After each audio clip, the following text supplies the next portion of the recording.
नमस्कार. मी चंद्रशेखर टिळक स्मरण विस्मरणच्या या भागामध्ये आपल्या सगळ्यांचं मनापासून स्वागत करतो.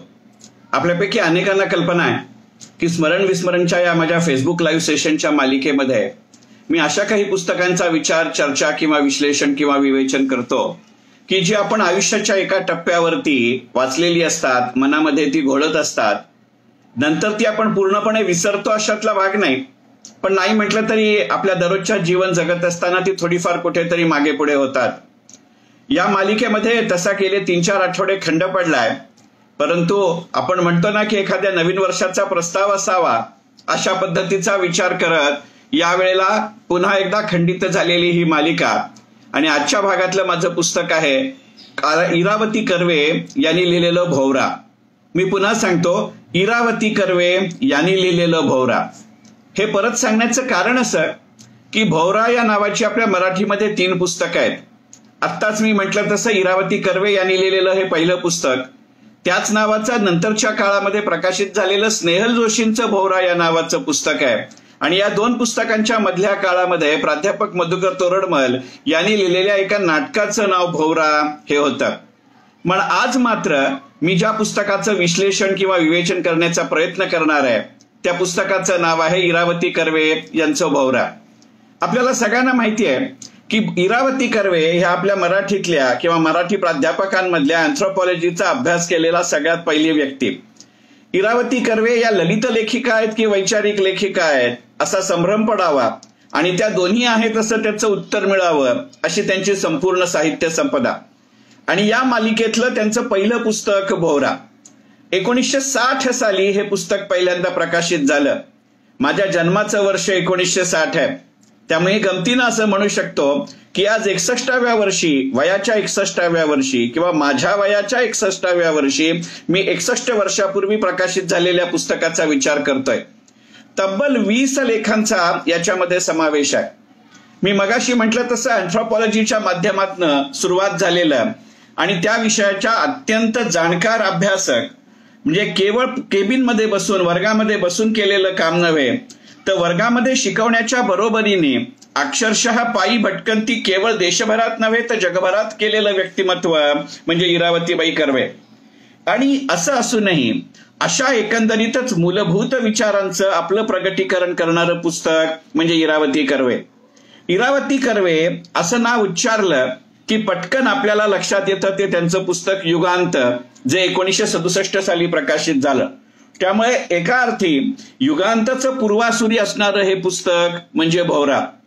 साहजिकच हे पुस्तक वाचत असतानाही कदाचित आपल्या वयाचा भाग असेल, आपल्या डोक्यामध्ये, आपल्या मनामध्ये कुठेतरी युगांतची पार्श्वभूमी असते. विशेषतः या 20 लेखांपैकी एक लेख अगदी जो महाभारताच्या जवळपास जाणारा लेख आहे ते वाचत असताना तर राहून राहून आपल्याला त्या युगांतची आठवण होत असते. स्मरण विस्मरणच्या नंतरच्या कच्च्या तरी भागामध्ये युगांतचा आपण जरूर विचार करू. आणि मग अशा पार्श्वभूमीवरती जेव्हा आपण इरावती कर्व्यांच्या भोवरा या पुस्तकाचा विचार करतो त्यावेळेला त्यातला जो पहिलंच प्रकरण आहे की ज्या प्रकरणाचं शीर्षक या पुस्तकाचं शीर्षक म्हणून दिलेलं आहे तो म्हणजे भोवरा. त्या भोवऱ्याचं एक साधं रूपक घेत इरावतीबाई असं म्हणतात की भोवरा आपणच फिरवतो. दिसायला तो एक छोटासा प्रकार आहे, खेळण्याचा प्रकार आहे, परंतु त्याची आरी आणि त्याचं वरचं टोक हे वेगवेगळ्या पद्धतीनं फिरतं आणि ते आपल्याला वेगवेगळ्या पद्धतीनं प्रतीत होत राहतं. आणि मानवी आयुष्य म्हणजे हे असंच भोवरा आहे. मग या भोवऱ्यामध्ये आपणच आपल्याला निर्माण करतो का नियतीच्या हातातले आपण भोवरे असतो, या प्रश्नाचं उत्तर ते आपल्यावरती सोपवतात. परंतु त्या एक अत्यंत सुंदर वाक्य या लेखाच्या सुरुवातीलाच लिहून जातात. मी मगाशी म्हटलं तसं की केवळ हे पुस्तक असं नव्हे तर एकंदरीतच इरावती कर्व्यांची सगळी साहित्य संपदा म्हणजे ललित लेख आणि वैचारी लेख एकमेकांच्या हातात हात घालून जातात आणि मग कोण कोणाला त्याच्या भोवऱ्यामध्ये पकडतात असा प्रश्न पडावा असं लेखन. मानवी आयुष्याची व्याख्या त्या भोवऱ्यावरनं करत असताना इरावतीबाई या पुस्तकाच्या पहिल्याच प्रकरणामध्ये म्हणतात, एक साधा प्रसंग दिलाय त्यांनी. त्या लेखाची सुरुवातच इरावतीबाई असं करतात की अचानक एक स्त्री त्यांच्या समोर उभी राहिली आणि इरावतीबाईंनी त्यांना विचारलं, अहो बरेच दिवसांनी भेटताय. त्याच्यावरती ती महिला असं त्यांना म्हणाली, असं काय करता, आता 2 दिवसापूर्वी तर मी तुम्हाला हात हलवला. आणि मग इरावतीबाईंना विचार करत असताना असं लक्षात आलं की हो, त्या 2-4 दिवसापूर्वीच तिने संध्याकाळी रस्त्याने जात असताना एक कार त्यांच्या बाजूनी भरधाव वेगानं गेली आणि त्या कारमधनं एका बाईनं हात बाहेर काढून त्यांना हलवला. इरावतीबाईंना असं वाटलं की तो दुसऱ्या कुणालाच आहे. या महिलेनं असा प्रश्न विचारल्यानंतर इरावतीबाईंच्या लक्षात आलं की कदाचित ती महिला असावी. असा प्रसंग सांगतात आणि इरावतीबाई स्वतःलाच असं विचारतात की एकमेकांना न ओळखता भरकन निराळ्या दिशानं निघून जाण्याला भेट म्हणतात का? हा प्रसंग किंवा हे पुस्तक आज मला आठवायचं कारण म्हणजे गेले 9-10 महिने आपण ज्या कोरोनाच्या काळामध्ये तोंडाला मास्क लावून फिरतोय, अशा वेळेला माणूस तर दिसतो पण माणूस ओळखता येतो का असाही प्रश्न आहे. आणि एकंदरीतच फार मोठ्या पातळीवरती किंवा फार विस्तृत पातळीवरती विचार करायचा झाला तर आपणच आपल्या स्वतःकडे सुद्धा बघताना एक वेगळ्या प्रकारचा मास्क लावलेला असतो का? आणि मग इरावतीबाईंनी कुठेही हा शब्दबद्ध केलेला नसला तरी सुद्धा हे पुस्तक वाचत असताना मनात पडणारा प्रश्न असा आहे की इतरांनी आपल्याला भेटणं सोडा, मोकळेपणाने चेहरा आणि मुखवटा, भारतीय राजकारणामध्ये या 2 शब्दाला अलीकडच्या काही वर्षांमध्ये वेगळा अर्थ आला. तशा अर्थाने मला जरा सुद्धा अभिप्रेत नाही. पण कोणताही मुखवटा न लावता आपण आपल्या स्वतःच्या चेहऱ्याला आणि व्यक्तिमत्वाला भेटतो का? आणि ते भेटत नाही म्हणून अनेक भवरे जन्माला येतात का? याचा जरूर विचार करावा. कारण या लेखामध्ये एक प्रकारचं वर्णन करत असताना, एका परिस्थितीचं वर्णन करत असताना इरावतीबाई असं लिहून जातात की मानवी आयुष्य म्हणजे कसं आहे, तर मानवी आयुष्य म्हणजे एखाद्या प्रचंड कारखान्यामध्ये 2 पट्टे जे एकमेकांना समांतर धावतायत पण ते एकमेकांच्या विरुद्ध दिशेनं जात आहेत. मग अशा विरुद्ध दिशेनं पण समांतर असणाऱ्या 2 पट्ट्यांवरती जी मालाची ने-आण होते, अशा अनेक मालाच्या पुंजक्यांची मालिका म्हणजे आपलं आयुष्य. आपल्या भावभावना, आपले सुखदुःखाचे प्रसंग, आपल्या क्रिया प्रतिक्रिया, आपलं बिंब प्रतिबिंब हे त्या मालाच्या पुंजक्यांमध्ये असतं.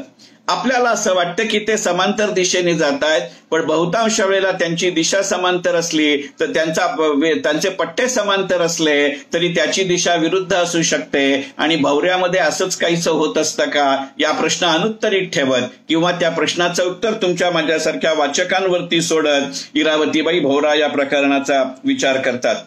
या पुस्तकातलं असंच एक गमतीचं प्रकरण म्हणजे यात्रा. त्या काळामध्ये इरावतीबाईंनी मी मगाशी म्हटलं तसं देश विदेशाची यात्रा केवळ त्यांच्या अभ्यासाचे विषय किंवा विषयांचा अभ्यास म्हणून केलेली नाही.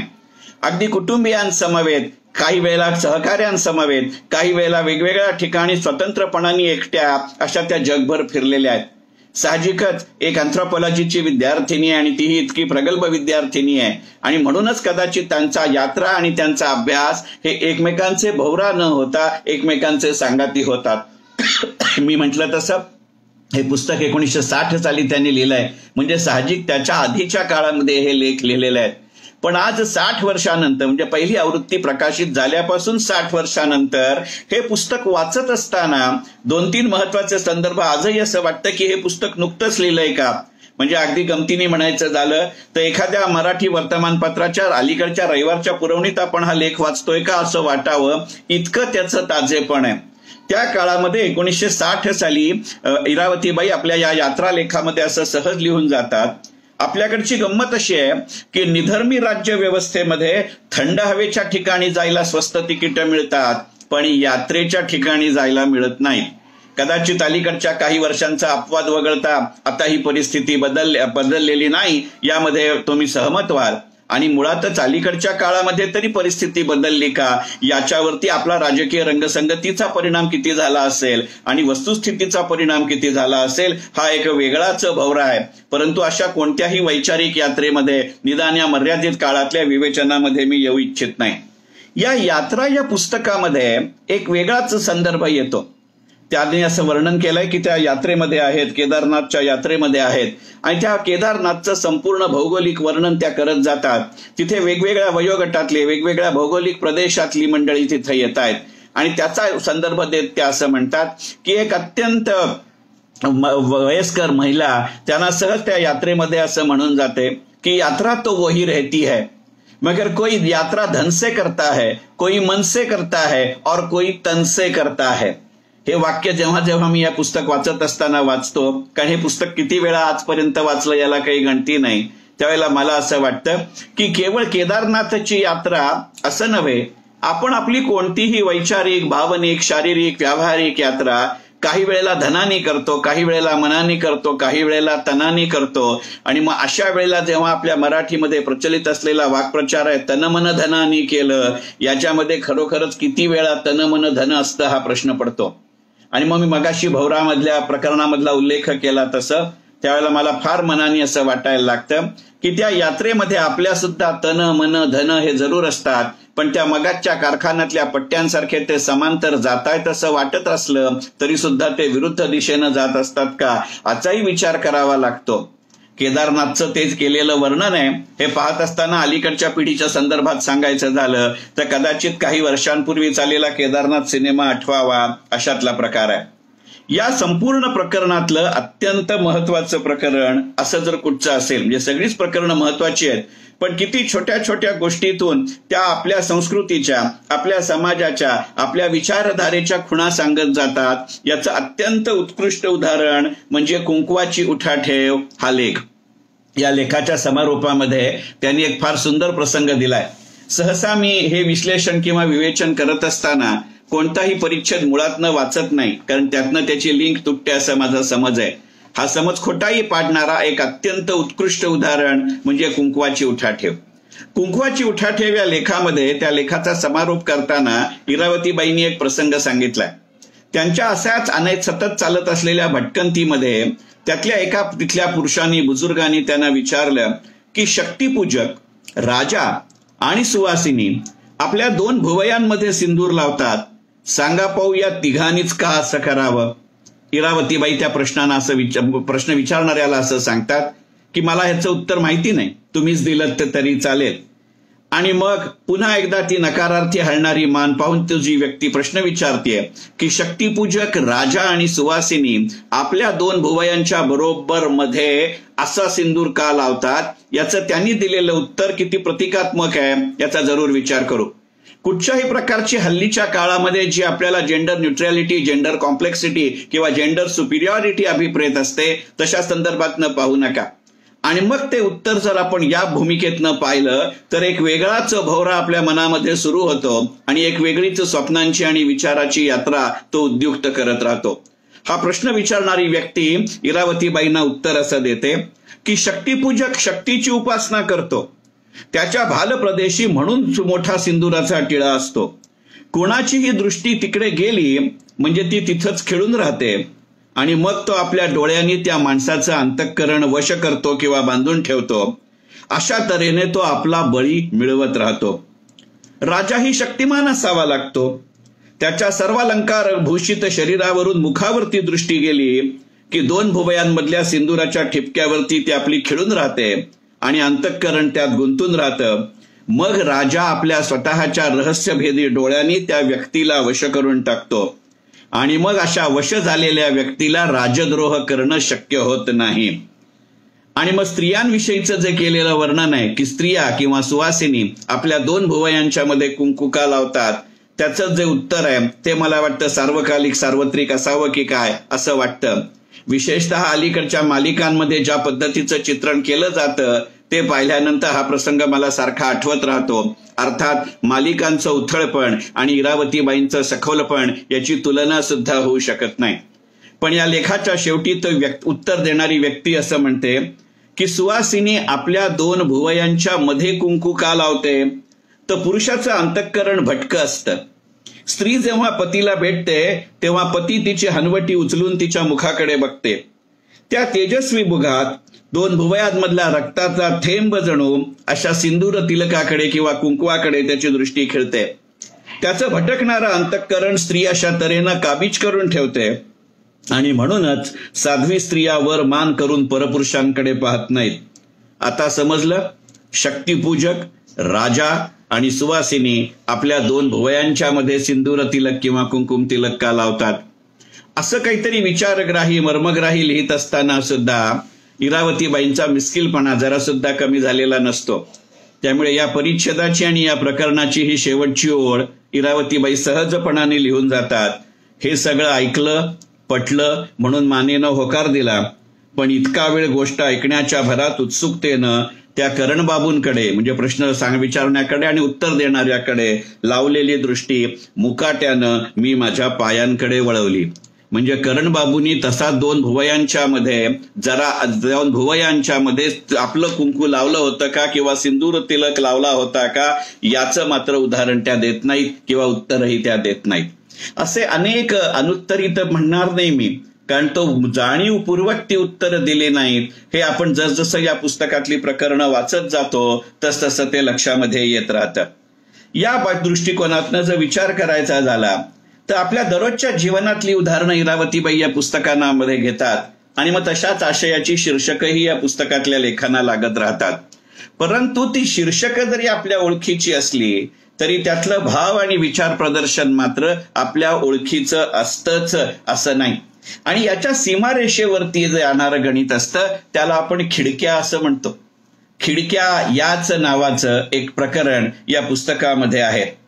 आणि मग त्या वेळेला एक दिलेले 2 दाखले जे आहेत ते मात्र मला मनापासून आठवतात. मी मगाशी म्हटलं तसं की मुळातच आपल्याला इरावतीबाई कर्वे म्हटलं की युगांत हे पुस्तक जास्त आठवतं. परंतु ह्या पुस्तकातलं हे प्रकरण वाचत असताना तर फार वाटतं की 1967 साली जरी युगांत प्रकाशित झालेलं असलं तरी सुद्धा त्या बाबतीतले इरावतीबाईंचे विचार फार मनापासून आधीपासून सुरू झालेले असले पाहिजेत. आणि मग या पुस्तकाच्या सुरुवातीला किंवा या प्रकरणाच्या सुरुवातीला, खिडक्या या प्रकरणाच्या सुरुवातीला मी इरावतीबाईंनी असा एक सहज लिहून जातात आणि इरावतीबाई या प्रश्न विचारतात खिडक्या या प्रकरणामध्ये की खिडकी ही आपल्या ओळखीची असते का खिडकीच्या माध्यमातून आपण दुसऱ्यांकडे पाहत असतो. मग दुसऱ्यांकडे जेव्हा आपण शारीरिक दृष्ट्या पाहतो तेव्हा ती डोळ्यांची खिडकी असते आणि आपण भावनेनं पाहतो तेव्हा ती मनाची खिडकी असते.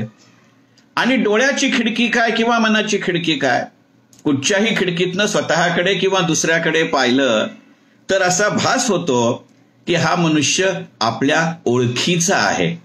कल्पना करा, शब्दप्रयोग असा आहे, भास होतो की हा मनुष्य आपल्या ओळखीचा आहे. आणि इरावतीबाई इथेच थांबत नाहीत. त्या प्रसंगाचा शेवट करताना इरावतीबाई असं लिहून जातात की अगदी दाट ओळखीचं माणूस सुद्धा आपल्या माहितीचं आहे असं म्हणणं धाडसाचं होईल का. सहसा आपल्या दैनंदिन बोली भाषेमध्ये ओळखीचं आणि माहितीचं हे शब्दप्रयोग आपण समानार्थी वापरतो. पण इरावतीबाईंच्या भाषणांचं आणि भाषेचं हेच तर वैशिष्ट्य आहे की वरकरणी समानार्थी वाटणारे शब्द एका दिशेनं गेले असले तरी ते एकाच अर्थाचे दरवेळी असतातच असं नाही. याचं पुरेपूर भान असणारं लेखन म्हणजे इरावतीबाई कर्व्यांचं लेखन. आणि त्यातलं खिडक्या हे भोवरा या पुस्तकातलं एक अत्यंत समर्पक प्रकरण. आणि म्हणूनच इरावतीबाई त्या प्रसंगाचा समारोप करताना लिहून जातात, अगदी दाट ओळखीचं माणूस सुद्धा आपल्या माहितीचं आहे हे धाडसाचं होईल का. आणि मग असं आपल्या बाबतीत वारंवार का होतं याचंही उत्तर इरावतीबाई या प्रकरणामध्ये देतात. सगळेच प्रश्न त्या अनुत्तरित ठेवतात अशातला भाग नाही. हे उत्तर देतानाही त्यांनी हातचं राखून नाही दिलेलं. जसं बेकन एका ठिकाणी म्हणलंय की not to inform but to ignite, ही बेकनची भूमिका आणि इरावतीबाईंच्या लेखनामागची विशेषतः या पुस्तकातल्या लेखांच्या लेखनामागची भूमिका ही अशीच आहे, just not to inform but to ignite as well. हे दाट ओळखीची माणसं माहितीची असत नाहीत आणि तरीही ती आपल्याला खिडकीतनं एखाद्या झरोक्यातनं दिसावी अशी का दिसत राहतात. याचं कारण असं देतात इरावतीबाई की आपण हे आपल्या आयुष्याचे युधिष्ठिर असतो. कारण युधिष्ठिरानं जसं कधीही कोणतंही युद्ध जिंकलं नाही, कोणतंही युद्ध आपणहून केलं नाही, तरी सुद्धा अर्जुनावरती, भीमावरती त्यांचं विश्लेषण शेवटच्या प्रवासामध्ये करण्याची संधी युधिष्ठिर धर्म सोडत नाही. आणि आपण आपल्या आयुष्याचे नेहमीच युधिष्ठिर धर्म असतो. ज्या वेळेला मी हे पुस्तक वाचतो आणि ज्या वेळेला इरावतीबाई असं म्हणतात की आपण आपल्या आपल्या आयुष्याचे युधिष्ठिर धर्म असतो, त्यावेळेला मला राहून राहून असं वाटतं की आपल्या स्वतःला आपलं स्वतःचं वर्णन आपण आपल्या आयुष्यात करण्यासारखे झालो असं वाटतं. कारण महत्वाच्या क्षणाला आपली कोणीतरी कवचकुंडलं काढून नेलेली आहेत असा आपल्याला भास होत असतो. महत्वाच्या क्षणाला आपल्याला ब्रह्मास्त्राचं विस्मरण झालं असा आपल्याला शाप दिला असं वाटत राहतं. परंतु आपण कर्ण आणि युधिष्ठिर याच्यामधल्या कुठच्या तरी खिडकीमध्ये असतो का असा प्रश्न तुमच्या माझ्यासमोर उपस्थित करणारं इरावतीबाईंच्या भोवरा या पुस्तकातलं प्रकरण म्हणजे खिडक्या. या पुस्तकातलं सगळ्यात मोठं प्रकरण म्हणजे आजोबा. या पुस्तकाचं वैशिष्ट्यच हे आहे किंवा या लेखाचं वैशिष्ट्यच हे आहे, आजोबा हे या पुस्तकामध्ये जे रंगवलेलं व्यक्तिचित्र आहे ते पूर्णपणाने महर्षी धोंडो केशव कर्व्यांचं आहे. परंतु या अत्यंत मोठेखानी प्रकरणामध्ये, मी छोटेखानी म्हटलेलं नाही, अत्यंत मोठेखानी प्रकरणामध्ये एकदाही महर्षी धोंडो केशव कर्वे अशा संपूर्ण नावाचा किंवा त्यांच्या नावाचा उल्लेख इरावतीबाई करत नाहीत. म्हणजे म्हटलं तर हे सासऱ्याचं वर्णन आहे, म्हटलं तर ते एका त्रयस्थ माणसाचं वर्णन आहे. आणि मला वाटतं अँथ्रोपॉलॉजीच्या विद्यार्थिनीला शोभेचं किंवा प्राध्यापिकेला किंवा अत्यंत तत्वज्ञाला शोभेचं असं हे वर्णन आहे. कारण एकंदरीतच महर्षी कर्व्यांच्या निमित्ताने आजोबा हे चित्र रंगवत असताना इरावतीबाई ज्या काही वेगवेगळ्या पद्धतीच्या भावनांची गुंफण या प्रकरणामध्ये करतात, माझी एक आपल्या सगळ्यांना कळकळीची विनंती आहे की निव्वळ या एका प्रकरणासाठी तरी, खरं म्हणजे संपूर्ण पुस्तकच, पण निदान निव्वळ या एका प्रकरणासाठी तरी महर्षी धोंडो केशव कर्व्यांवरती आधारित असलेल्या या प्रकरणासाठी ज्याचं नाव आजोबा आहे ते इरावतीबाईंच्या भोवरा या पुस्तकाचं जरूर वाचन आपण करावं. की मुळामध्येच या पुस्तकाची सुरुवात करत असतानाच इरावतीबाईंनी असं म्हटलं की आजोबांना म्हणजे महर्षी धोंडो केशव कर्व्यांना एकाने प्रश्न विचारला, कसे आहात? ते म्हणले, मी माझं आयुष्य आनंदाने जगलो. आणि मग त्याचा संदर्भ देत देत संपूर्ण हे प्रकरण उलगडत जातं. आणि मग इरावतीबाई असं म्हणल्या की हे वर्णन यथार्थ आहे. वेणीसंहार नाटकामध्ये एका ठिकाणी असं लिहिलंय की गांधारीनं 100 पुत्रांना जन्म दिला असं नाही, तर गांधारीनं 100 दुःखांना प्रसवली, असं वेणीसंहार नाटकातलं वाक्य आहे. आणि मग त्याचा संदर्भ देत इरावतीबाई आजोबा म्हणजे धोंडो केशव कर्व्यांविषयी असं म्हणतात, आयुष्यामध्ये अनेक मानापमानाचे, अनेक सुखदुःखाचे प्रसंग आले, परंतु या माणसानं त्या सुखदुःखांना स्वतः प्रसवलंय असं भासत किंवा अशी स्वतःवरती जबाबदारी घेत आयुष्य जगले, म्हणून ते आजोबा होते. हे मी मगाशी म्हटलं तसं की त्या कसं वागत होते, कसं सांगत होते, याचं एक फार सुंदर वर्णन केलंय. कारण या प्रकरणामध्ये धोंडो केशव कर्वे आणि त्यांची पत्नी बाया किंवा बायो यांचेही काही संदर्भ आहेत. पुन्हा मी म्हटलं तसं कुठेही उल्लेख न करता, नावनिशिवाय. परंतु बायोनीच्या तोंडी एक वाक्य या प्रकरणामध्ये येतं आणि इरावतीबाई ते असं लिहितात की आजोबांचं वर्णन करताना त्यांची पत्नी किंवा बायो असं म्हणते की हे कर्वे किंवा हे आजोबा, ही मंडळी, हे खानदान, हे कुटुंब कसं आहे की कितीही आपण कटकट केली तरी हे बोलायचे नाहीत, म्हणजे उत्तर द्यायचे नाहीत. कितीही कटकट आपण केली तरी हे बोलायचे नाहीत, पण आपल्या मनाचं करायचे, थांबायचेही नाहीत.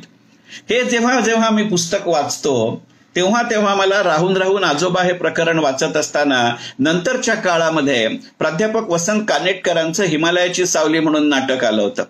त्या हिमालयाची सावली हे नाटकही धोंडो केशव कर्व्यांच्याच जीवनावरती आहे, जी भूमिका श्रीराम लागू करत असत आणि त्यांच्या पत्नीची भूमिका हे शांता जोग करत असत.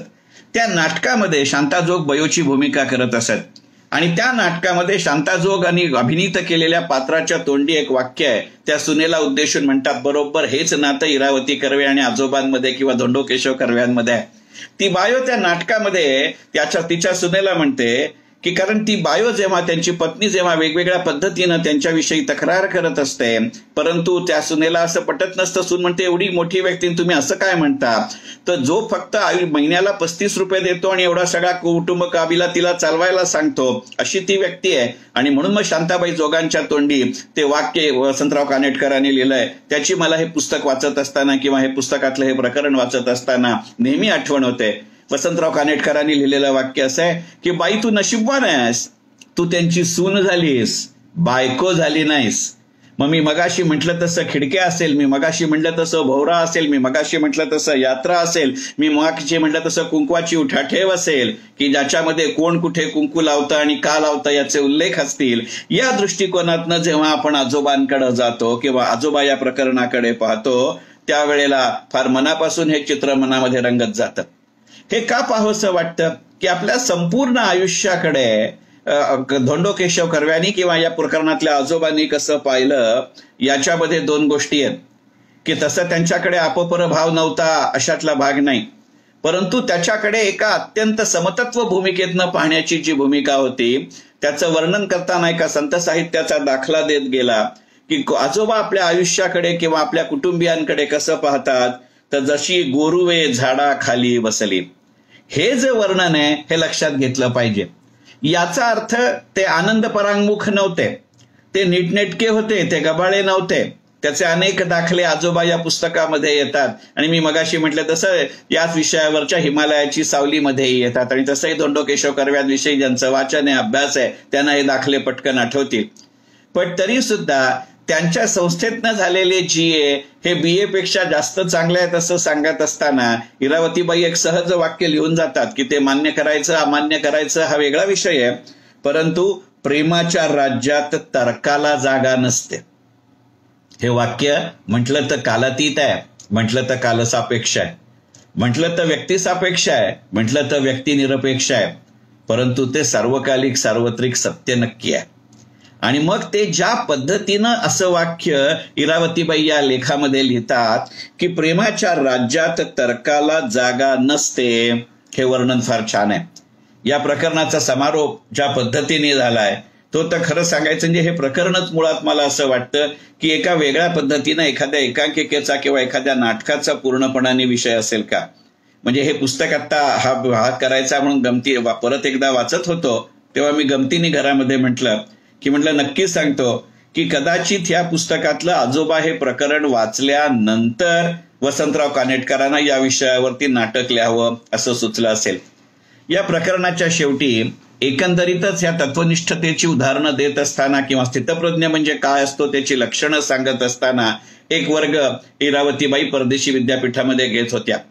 तेव्हा तिथल्या एका अमेरिकी विद्यार्थ्यानं इरावतीबाईंना असं विचारलं की तुम्ही जे वर्णन करताय असा माणूस तुम्ही तुमच्या आयुष्यामध्ये पाहिलात का.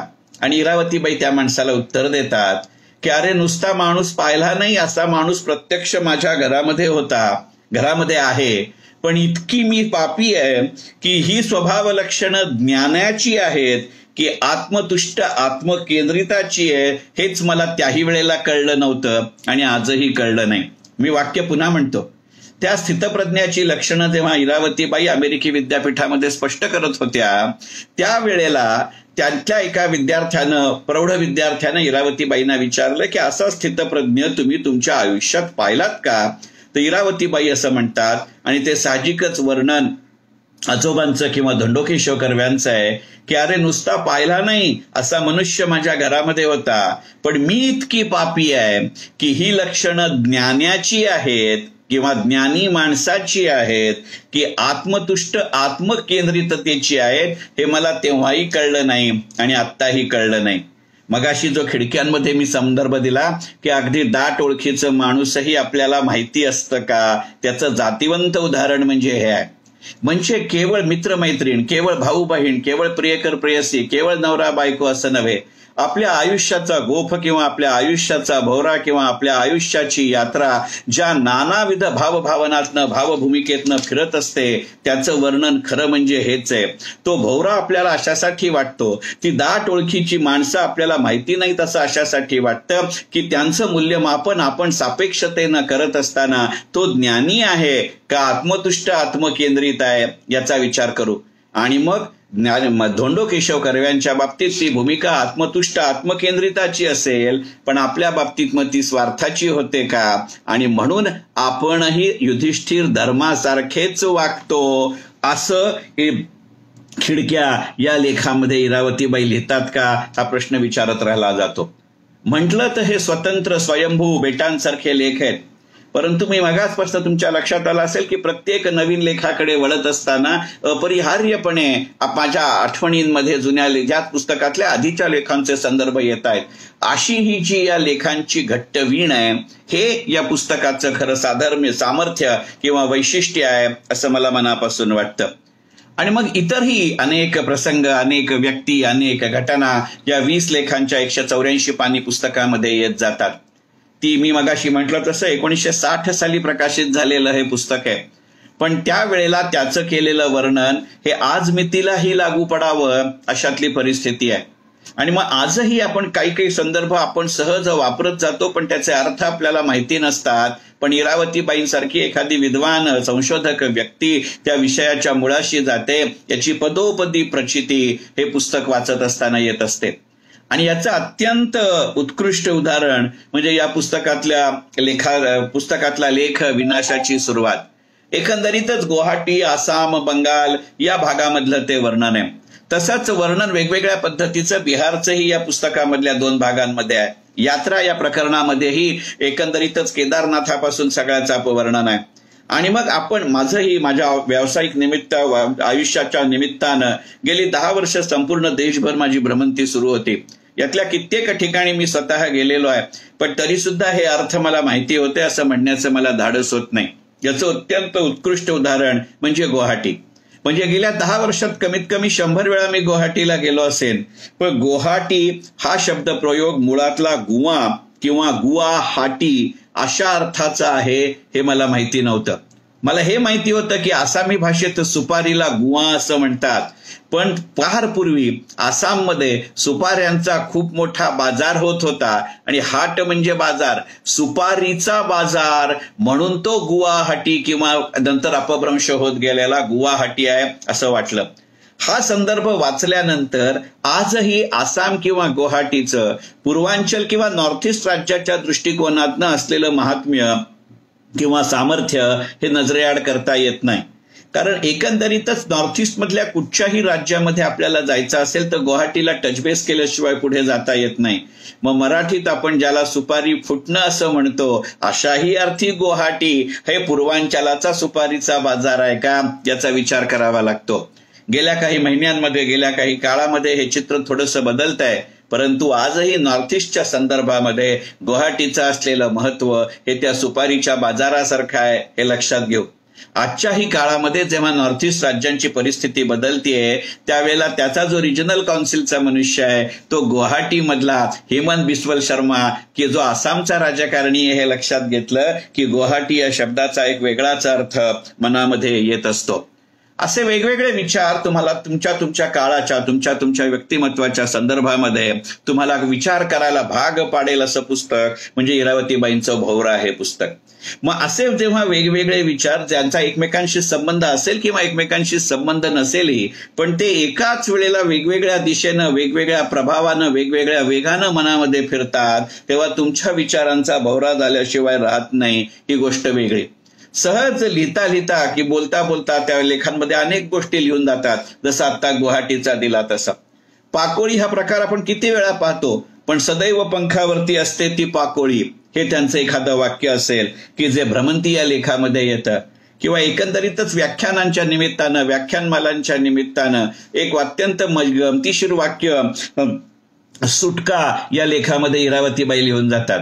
इरावतीबाई म्हणल्या की सर्कसमध्ये जसं त्या रिंगमास्टरच्या हुकमावरती अनेक वन्य प्राणी पाळल्यासारखे दाखवतात, तसं व्याख्यानमाला ही वक्त्यांची सर्कस आहे. आयोजकांच्या कडक चाबूकच्या नंतर वेगवेगळ्या विषयांवरचे, वेगवेगळ्या विचारांचे, वेगवेगळ्या भागांतले, वेगवेगळ्या लिंगाचे वक्ते बोलून जातात. म्हणजे जे सर्कसमध्ये वन्य प्राणी करतात ते व्याख्यानमाला म्हणजे एक व्याख्यात्यांची सर्कसच असते असंही म्हणून जातात. पण असं जरी असलं तरी हे शब्दप्रयोग करत असताना किंवा ही विचारांची मांडणी करत असताना फार वेगळ्या पद्धतीने कसं त्याच्याचकडे अलंकारिक दृष्ट्या पाहिलं जातं याचीही उदाहरणं या पुस्तकामध्ये जागोजागी सापडतात. भोकं राहिली नावाचा एक लेख या लेखामध्ये आहे. आपल्यापैकी सगळ्यांना माहितीये कापं गेली भोकं राहिली ही म्हण आपण मराठी शाळेत असताना शिकलेलो आहोत. पण कापं गेली भोकं राहिली या म्हणीचाच उपयोग करून घेत एका पडत्या भग्नावशेष परिस्थितीचं, बदललेल्या काळाचं वर्णन करत असताना ती परिस्थिती कशी विरूप होत जाते, ती परिस्थिती कशी विकृत होत जाते याचं अत्यंत उत्कृष्ट उदाहरण वर्णन करत जाताना एक सरळ सोपं साधं वाक्य पण अत्यंत बहुआयामी वाक्य इरावतीबाई लिहून जातात. आणि इरावतीबाई सहज लिहितात, कापाचा शृंगार गेला भोकांची जखम मात्र राहिली. हे वाक्य पहा, कापांचा शृंगार गेला भोकांची जखम मात्र राहिली. हे वाक्य असेल किंवा मी मगाशी म्हटलं तसं की प्रेमाच्या राज्यात तर्काला जागा नाही, ही जी गणितं आहेत अशी वाक्य लिहायला सोपी आहेत. पण या सोप्या शब्दांचे अर्थ सोडवता सोडवता आपल्या मनाचा जो भोवरा होतो त्याचंही कारण सत्याचा शोध या लेखामध्ये इरावतीबाई देऊन जातात. इरावतीबाई शांतपणे असं म्हणतात, अशा पद्धतीचे विचार, अशा पद्धतीचं संशोधन हे काळाच्या प्रत्येक टप्प्यावरती होत आलंय. म्हटलं तर त्याच्यात साम्य आहे, म्हटलं तर त्याच्यात फरक आहे. याचं कारण असं आहे की जो काही फरक आहे तो कालानुरूप उपकरणांचा आहे, मनोवृत्तीचा नाही. म्हणजे संशोधनातल्या सातत्यासाठी त्या सातत्याची मनोवृत्ती टिकली पाहिजे किंवा मनोवृत्तीतलं सातत्य टिकलं पाहिजे, हा जसा त्या वाक्यांचा अर्थ आहे, तितकेच आपण भोवऱ्यामध्ये सापडण्याचं कारण असं आहे की आपल्या आजूबाजूची परिस्थिती बदलली तरी जोवर आपण आपली मनोवृत्ती बदलत नाही तोपर्यंत या भोवऱ्यामध्ये अडकत राहू. पण या भोवऱ्यामध्ये अडकत राहणं हे फार लोभस आहे, फार मोहक आहे. या विषयाचा किंवा या विवेचनाचा समारोप करत असताना मला या पुस्तकातल्या एका प्रकरणामधलं जे एक वाक्य आहे ते मला फार आठवतं. आणि कदाचित आपण असे वरचेवर भावनिक भोवऱ्यामध्ये अडकायचं कारण हे असेल. इरावतीबाई एका दुसऱ्या वेगळ्याच प्रकाराचा वर्णन करत असताना किंवा विवेचन करत असताना भोवरा या पुस्तकातल्या शेवटून दुसऱ्या प्रकरणात, ज्याचं नाव आहे कोडगूंच्या प्रदेशात, एक वाक्य सहज लिहून जातात. मेलेला अवयव जिवंत शरीराला चिकटवला तर त्याचं ओझं होतं, तसंच स्मृतींचं आहे का? पुन्हा वाक्य म्हणतो, मेलेला अवयव जिवंत शरीराला चिकटवला तर त्याचं ओझं होतं, तसंच स्मृतींचं नाही का? पहा, आपण आपलं आयुष्य जगत असतो तो पहिल्या प्रकरणामधल्या कारखान्याच्या पट्ट्यासारखा एका दिशेनं जात असतो. त्याच वेळेला त्याला समांतर असलेला स्मृतींचा किंवा आठवणींचा पट्टाही फिरत असतो, पण ते दोन विरुद्ध दिशेनं जात असतात आणि यांच्या वेग, आवेग आणि प्रवेगावरती आपण भोवऱ्यामध्ये अडकतो का याचा विचार केला पाहिजे. आणि मग शांतपणे या वाक्याच्या हा जर त्या वाक्याचा पूर्वार्ध असेल की मेलेला अवयव जिवंत राहिला, जिवंत शरीराला चिकटवला तर त्याचं ओझं होतं, तसंच स्मृतींचं नाही का? परंतु स्मृती ही एखाद्या फोटोसारखी असते. आणि मग हा जर त्या वाक्याचा पूर्वार्ध असेल तर या वाक्याच्या उत्तरार्धासारखं त्याच प्रकरणामध्ये पुढच्या परिच्छेदात एक वाक्य येतं, ज्यांची स्मृती असते त्यांच्या फोटोंची गरज नसते. फोटोंची गरज स्मृतीला नसली तरी आपल्याला नसते, याचं उत्तर देता येईल. असे अनेक स्वतःच्या मनामध्ये विचारत राहिलेले, विचारांना उद्युक्त करणारं लेख म्हणजे इरावती कर्व्यांचं भोवरा हे पुस्तक. या पुस्तकाचा किंवा या विवेचनाचा, स्मरण विस्मरणच्या या भागाचा समारोप करताना एकच वाटतं की त्या भोवऱ्याची जाळी, त्या भोवऱ्याची आरी नेमकं कोण फिरवतं मला माहिती नाही, आपल्यापैकी ते माहिती नसते. अनेकदा तो भोवरा हातावरती घेऊन फिरवायचा छंद असतो. अगदी तुम्ही त्याच्यामध्ये कितीही माहीर असलात तरी प्रत्येक वेळेला सर्रकन त्या भोवऱ्याची जाळी घेसल्यानंतर तो भोवरा तुमच्या तळव्यावरतीच फिरेल असं नसतं. आणि तो भोवरा ज्या वेळेला तळव्यावरती फिरतो त्यावेळेला त्याची आरी टोचत नाही, परंतु तो भोवरा हातातनं खाली पडतो त्यावेळेला त्या तळव्याला त्या भोवऱ्यानं फिरत असताना केलेल्या गुदगुल्या आठवण्यापेक्षा सुद्धा त्या भोवऱ्याच्या त्या खालच्या टोकानं हाताला केलेली जखम आठवत असते. याला भोवरा म्हणतात का? आणि असं जर असेल तर मग कापाचा शृंगार गेला आणि भोकांची जखम राहिली असं इरावतीबाई का म्हणतात हे कळतं. असे हवेसे वाटणारे अनेक प्रश्न मनामध्ये उद्युक्त करतं. त्याचं नाव इरावतीबाई कर्व्यांचं भोवरा. मनपूर्वक धन्यवाद.